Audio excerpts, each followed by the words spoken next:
सन से सराबोर खेतों के बीच बसा था बिष्णुपुर गांव। देखने में शांत सा गांव। जिंदगी अपनी रफ्तार से चल रही थी, लेकिन इस शांति के पीछे छुपा था डार्क। विलेज वाले एक जगह के बारे में फुसफुसाते थे, डर की जगह। पुराना कुआं, वे उसे कहते थे। पत्थर और काई से बनी एक साधारण सी बिल्डिंग। दिन में यह शांत रहता था, भोला भाला, लेकिन रात को कुछ और ही कहानी होती थी। जैसे जैसे चांद निकलता था, वैसे वैसे डर भी बढ़ता जाता था, क्योंकि कुआं अजीब वॉइसों के साथ जागता था और विलेज वाले जानते थे कि मुन्नी रात में बुराई घूमती है। यह कुआं विलेज के किनारे पर था। यह बिष्णुपुर में छाए अंधेरे की याद हटाता रहता था। यह पुराना था, बहुत पुराना। इसे बनाने वाले हाथ अब इस दुनिया में नहीं थे। इसके स्टोनों ने न जाने कितनी ही रतुएं देखी थीं। वे चिकने थे, समय और डर ने उन्हें घिस दिया था। दिन में कुआं लगभग शांत लगता था। इसकी सतह पर सन नाचती थी। इसके किनारे पर पंछी चहचहाते थे। औरतें पानी भरते समय गपशप करती थीं। लेकिन जैसे ही सूरज क्षितिज से नीचे जाता था, कुआं बदल जाता था। हवा भारी हो जाती थी, सन्नाटा छा जाता था और विलेज वाले एक नजर भी डाले बिना जल्दी से वहां से निकल जाते थे। विलेज वालों के पास कुएं से फेरने की वजह थी। एक त्रासदी ने इसके इतिहास को दागदार कर दिया था। कई साल पहले बिष्णुपुर में एक छोटा लड़का रहता था। उसका नाम सीक्रेट सू था। वह एक खुश मिजाज बच्चा था, जीवन और शरारतों से भरा हुआ। एक दिन सीक्रेट सू कुएं के पास खेलने गया। दोपहर का समय था, सूरज चमक रहा था, कुछ भी गलत नहीं लग रहा था। वह घर वापस नहीं आया। विलेज वालों ने पूरी रात उसकी तलाश की। उनकी पुकार खाली खेतों में गूंजती रही, लेकिन सीक्रेट सू चला गया था।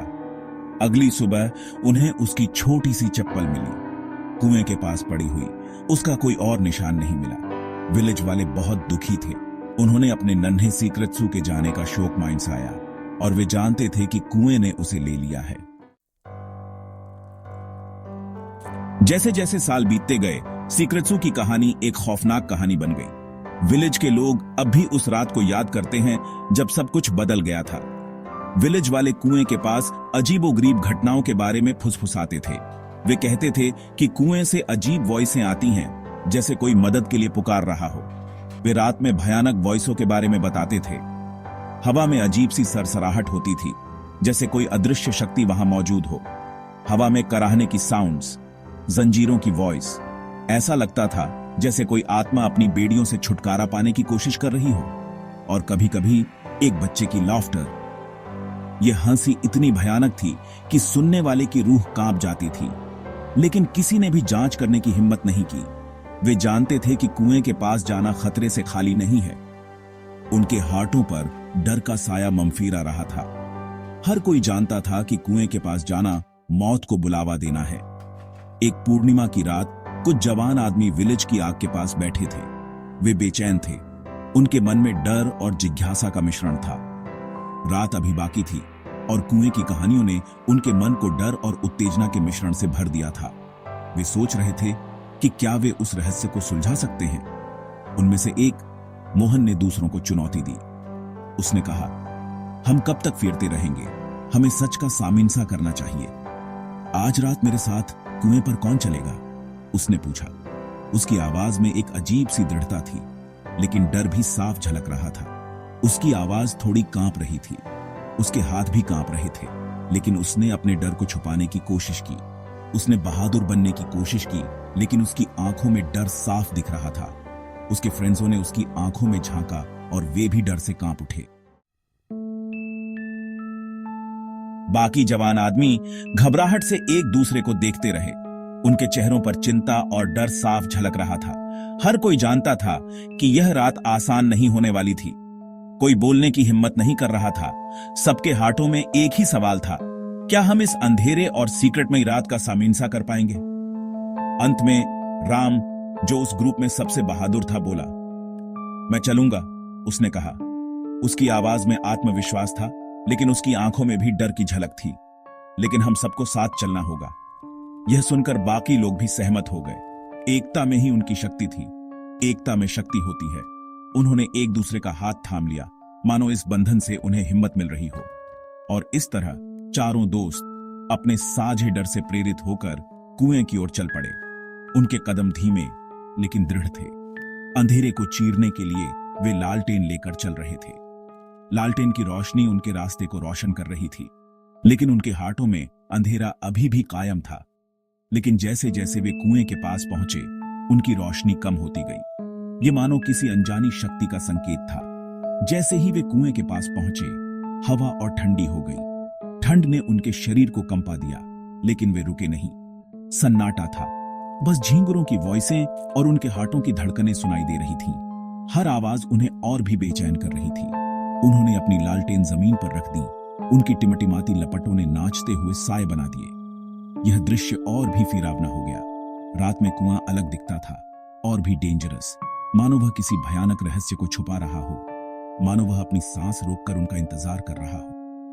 चारों दोस्त अब उस कुएं के सामने से खड़े थे, अपने डर का सामना करने के लिए तैयार। भाग 6, छोड़ी हुई रोप। मोहन ने कुएं के पास पड़ी एक रस्सी की ओर इशारा किया। वह रस्सी बहुत पुरानी और घिसी हुई लग रही थी। वह पुरानी और घिसी हुई थी।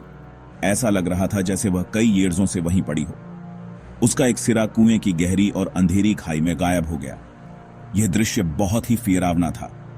देखो, वह फुसफुसाया। वह क्या है? मोहन की वॉइस में डर साफ झलक रहा था। बाकी लोग रस्सी को देखते रहे। उनका खून ठंडा पड़ रहा था। वे सब चुपचाप खड़े थे, जैसे किसी अनहोनी का इंतजार कर रहे हों।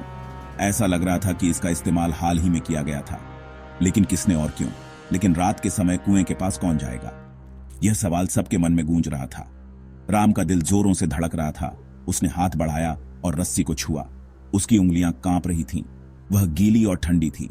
ऐसा लगा जैसे वह अभी अभी पानी से निकाली गई हो। उसने उसे धीरे से खींचा। रस्सी में कुछ अजीब सा था। वह आसानी से हिल गई, लेकिन रस्सी के हिलते ही एक अजीब सी वॉइस आई। अचानक उन्हें एक आवाज सुनाई दी। यह वॉइस कुएं की गहराई से आ रही थी। कुएं की गहराई से एक धीमी सी साउंड। यह वॉइस बहुत ही फिरावनी थी। ऐसा लगा जैसे वह आवाज उनकी सांगूटन खींच रही हो। सबकी सांगूटन थम गई। वे एक दूसरे को देखते रहे। उनकी आंखें दहशत से फैल गईं। अब क्या होगा? यह सवाल सबके मन में था। भाग 7, भयानक ट्रूथ। कुएं से आने वाली आवाज ने जैसे उन पर से जादू तोड़ दिया। जवान आदमी डर के मारे पीछे हट गए। उनका खून जम गया। उन्होंने कहानियां सुनी थीं, कुएं की भूख के बारे में विस्पर्सें सुनी थीं, लेकिन खुद उसका एक्सपीरियंस करना बहुत ही भयानक था। रस्सी, आवाज, ये सब एक भयानक सच्चाई की ओर इशारा कर रहे थे। कुआं खाली नहीं था। उसकी गहराई में कुछ छिपा था। मोहन का चेहरा पीला पड़ गया। वह भागने के लिए मुड़ा। चलो, यहां से भाग चलें, वह शाउटेड। बाकी लोगों को दोबारा बताने की जरूरत नहीं थी। उन्होंने अपनी लैंटर्न्स उठाई और भाग गए। अपने डर की आवाज ने उन्हें फायरे बढ़ाया। जब तक वे विलेज की सुरक्षा तक नहीं पहुंच गए, तब तक वे दौड़ते रहे। भाग 8, कुएं का सीक्रेट। कुआं वहीं रहा, विलेज के किनारे पर एक खामोश सेंटिनल। इसने अपने राज अच्छी तरह से छुपा कर रखे थे। विलेज वाले अब भी सीक्रेट सू, खोए हुए लड़के के बारे में फुसफुसाते थे। वे रात में आने वाली वॉइसों के बारे में सोचते थे और वे कुएं से दूर ही रहते थे। कुएं के प्रति लोगों के मन में एक अजीब सी उत्सुकता थी। ये इस बात की याद हटाता था कि रहस्य कभी भी कहीं भी छुपे हो सकते हैं।